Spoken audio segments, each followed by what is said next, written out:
ಕೈಪಾಳ್ಯದಲ್ಲಿ ಅಧಿಕಾರದ ಹಂಚಿಕೆ ಜಟಾಪಟಿ ತಾರಕಕ್ಕೇರ್ತಾ ಇದೆ. ಸಂಬಂಧಿಸಿದಂತೆ ಸಮಾಜ ಕಲ್ಯಾಣ ಸಚಿವ ಎಚ್.ಸಿ. ಮಹದೇವಪ್ಪ ರಿಯಾಕ್ಟ್ ಮಾಡಿದ್ದಾರೆ. ಕಾಂಗ್ರೆಸ್ನಲ್ಲಿ ಅಧಿಕಾರ ಹಂಚಿಕೆಯ ಜಟಾಪಟಿ ದಿನದಿಂದ ದಿನಕ್ಕೆ ಬೇರೆಯದೇ ಹಂತ ತಲುಪುತ್ತಿದೆ. ಸಂಬಂಧಿಸಿದಂತೆ ಸಮಾಜ ಕಲ್ಯಾಣ ಸಚಿವ ಮಹದೇವಪ್ಪ ರಿಯಾಕ್ಟ್ ಮಾಡಿದ್ದಾರೆ. ಸಿದ್ದರಾಮಯ್ಯನವರೇ ಮುಂದೆಯೂ ಸಿಎಂ ಆಗಿರ್ತಾರೆ, ಪಕ್ಷದ ಮುಂದೆ ಬದಲಾವಣೆಯ ಪ್ರಶ್ನೆನೇ ಬರೋದಿಲ್ಲ, ಜೊತೆಗೆ ನಮ್ಮಲ್ಲಿ ಯಾವುದೇ ಗೊಂದಲ ಇಲ್ಲ ಅಂತ ದಾವಣಗೆರೆಯಲ್ಲಿ ಸಿಎಂ ಸಿದ್ದರಾಮಯ್ಯ ಅವರ ಪರವಾಗಿ ಹೇಳಿಕೆಯನ್ನ ಕೊಟ್ಟಿದ್ದಾರೆ ಮಹದೇವಪ್ಪ ಅವರು. ಅಂದ್ರೆ ಈಗಾಗಲೇ ಸಿದ್ದರಾಮಯ್ಯ ಅವರ ಆಪ್ತ ಬಣದಲ್ಲಿ ಗುರುತಿಸಿಕೊಂಡಿರುವಂತಹ ಎಚ್.ಸಿ. ಮಹದೇವಪ್ಪ ಅವರು ಇದೇನು ಮೊದಲ ಬಾರಿ ಅಲ್ಲ, ಹಲವಾರು ಬಾರಿ ಸಿಎಂ ಬದಲಾವಣೆಯ ವಿಚಾರ ಸದ್ದು ಮಾಡಿದಾಗ್ಲೆಲ್ಲ ಸಿದ್ದರಾಮಯ್ಯ ಅವರ ಪರವಾಗಿ ಬ್ಯಾಟ್ ಬೀಸುವುದರಲ್ಲಿ ಮೊದಲಿಗರಂದ್ರೂ ಕೂಡ ತಪ್ಪಾಗೋದಿಲ್ಲ. ಆತ್ಮೀಯರು ಕೂಡ ಹೌದು, ಗೆಳೆಯರು ಕೂಡ ಹೌದು. ಹಾಗಾಗಿ ಈಗ ಪಕ್ಷದ ಮುಂದೆ ಬದಲಾವಣೆಯ ಪ್ರಶ್ನೆ ಇಲ್ಲ. ಜೊತೆಗೆ ಇನ್ನು ಮುಂದೆ ಕೂಡ ಅಂದ್ರೆ ಸಿಎಂ ಆಗಿ ಬದಲಾಗ್ತಾರೆ, ನವೆಂಬರ್ ಕ್ರಾಂತಿ ಆಗತ್ತೆ ಅನ್ನುವಂತಹ ಕೆಲವೊಂದಷ್ಟು ವಿಚಾರಗಳು ಸದ್ದು ಮಾಡ್ತಾ ಇದೆಯಲ್ಲ, ಅದಕ್ಕೆ ಸಂಬಂಧಿಸಿದಂತೆ ದಾವಣಗೆರೆಯಲ್ಲಿ ಈಗ ಮಹದೇವಪ್ಪ ಅವರು ಸಿದ್ದರಾಮಯ್ಯರ ಪರವಾಗಿ ಬ್ಯಾಟ್ ಬೀಸಿರೋದು.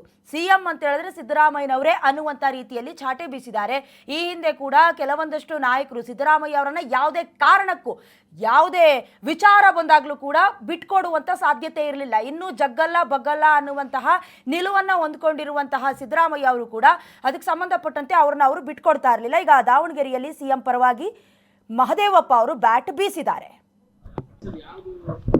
ಸಿಎಂದು ಸಿದ್ದರಾಮಯ್ಯರು ಮುಖ್ಯಮಂತ್ರಿ ಇದ್ದಾರೆ, ಮುಖ್ಯಮಂತ್ರಿಯಾಗಿ ಮುಂದುವರಿತಾ ಇದ್ದಾರೆ. ಈಗ ಅದರ ಪ್ರಶ್ನೆ ಇಲ್ವೇ ಇಲ್ವಲ್ಲ ಸರ್ಕಾರದ ಮುಂದೆ, ಪಕ್ಷದ ಮುಂದೆ ಈ ಸಬ್ಜೆಕ್ಟೇ ಇಲ್ಲಿರುವಾಗ ಅಂತ್ಯಕಂತ್ಯಗಳ ಮಾತೇಕೆ? ಗೊಂದಲ ಇರಬಾರ್ದು ಅನ್ನೋ ಕಾರಣಕ್ಕೆ ಮುಖ್ಯಮಂತ್ರಿಗಳು ಉಪಮುಖ್ಯಮಂತ್ರಿಗಳು ಬ್ರೇಕ್ಫಾಸ್ಟ್ ಮೀಟಿಂಗ್ ಮಾಡಿದ್ದಾರೆ. ನಮ್ಮಲ್ಲಿ ಯಾವುದೇ ಗೊಂದಲ ಇಲ್ಲ.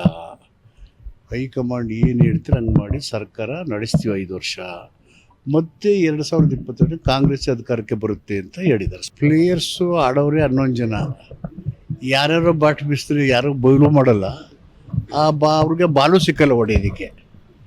ಹೀಗಾಗಿ ಆ ಬೌಂಡ್ರಿ ಇದೆಯಲ್ಲ, ಆಯ್ಕೆ ಮಾಡಿರೋರು ಕರ್ನಾಟಕ ರಾಜ್ಯದ ಜನತೆ, ಆಯ್ಕೆ ಆಗಿರೋರು ಶಾಸಕರು.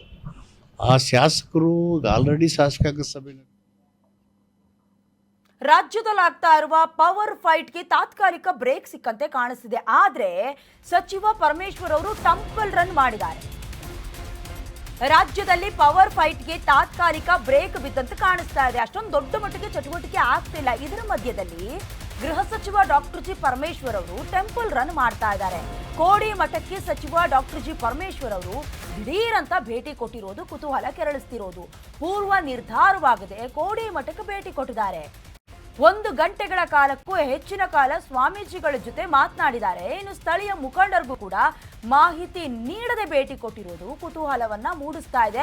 ಪರಮೇಶ್ವರ್ ಅವರು ಏನ್ ಮಾಡ್ತಿದ್ದಾರೆ ಈ ನಡೆಯ ಬಗ್ಗೆ? ಇನ್ನು ಡಾಕ್ಟರ್ ಜಿ ಪರಮೇಶ್ವರ್ ಅವರು ರಾಜ್ಯದಲ್ಲಿ ಸಿಎಂ ಬದಲಾವಣೆ ಆಗಬೇಕು ಅನ್ನುವಂತಹ ವಿಚಾರದ ಸಂಬಂಧ ದಲಿತ ಸಿಎಂ ಆಗಬೇಕು ಅನ್ನುವಂತಹ ಧ್ವನಿ ಕೂಡ ಆಗಾಗ ಮೂಡ್ತಾ ಇರುತ್ತೆ, ತಣ್ಣಗಾಗ್ತಾ ಇರುತ್ತೆ. ಡಾಕ್ಟರ್ ಜಿ ಪರಮೇಶ್ವರ್ ಅವರು ಕೂಡ ನಾನು ಸಿಎಂ ಆಕಾಂಕ್ಷಿ ಅನ್ನುವಂತ ರೀತಿಯಲ್ಲಿ ಹೇಳಿಕೆಯನ್ನ ಕೊಟ್ಟಿದ್ರು.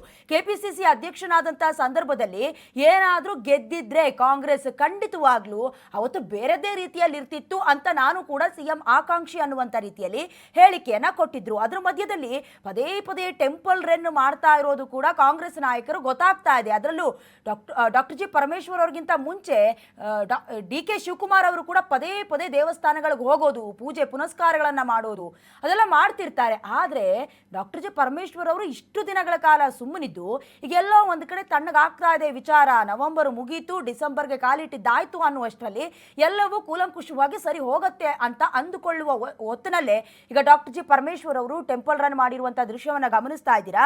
ಅಂದ್ರೆ ಯಾವ ಕಾರಣಕ್ಕೆ ಹೋದ್ರು, ಅವ್ರಿಗೂ ಏನಾದ್ರೂ ಟೆಂಪಲ್ ರನ್ ನ ಮೂಲಕ ತಮ್ಮ ಆಸೆ ಆಕಾಂಕ್ಷೆಯನ್ನ ಈಡೇರಿಸಿಕೊಳ್ಳುವಂತಹ ಪ್ರಾರ್ಥನೆಯನ್ನ ಸಲ್ಲಿಸಿದಾರಾ? ಈ ಪ್ರಶ್ನೆಗಳು ಮೂಡ್ತಾ ಇದೆ.